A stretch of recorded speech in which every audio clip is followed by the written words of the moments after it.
Hey guys, কি অবস্থা সবার? আমি রাসিক আপনাদের মাঝে আরও একটি নতুন ভিডিও নিয়ে হাজির হলাম।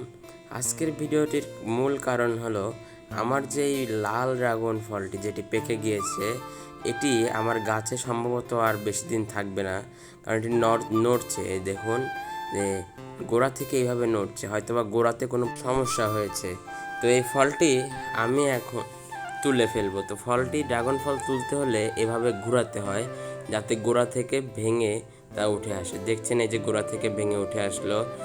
এটি এখন ঘরে নিয়ে যেয়ে কেটে খেয়ে ফেলবো। এবং বাইরের আবহাওয়াটা খুবই ভেজা, এই যে বৃষ্টি হচ্ছে, সারাদিনই বৃষ্টি হচ্ছে। তো এখন আমি ফলটি ধুয়ে নেই। ফলটি ধুয়ে নিয়ে আমরা এখন সেটিকে চপার বোর্ডে নিয়ে কেটে ফেলবো। তো ফলটি কাটতেই দেখলাম ভিতর থেকে খুবই সফটলি কেটে গেল এবং মাশাআল্লাহ ভিতর থেকে দেখতে খুবই সুন্দর। এটি প্রাকৃতিকভাবে দেখতেও খুব সুন্দর এবং এটির টেস্টও ছিল অসম্ভব মিষ্টি। এবং আজকের ভিডিওটি এই পর্যন্তই। ওকে, টাটা, বাই বাই।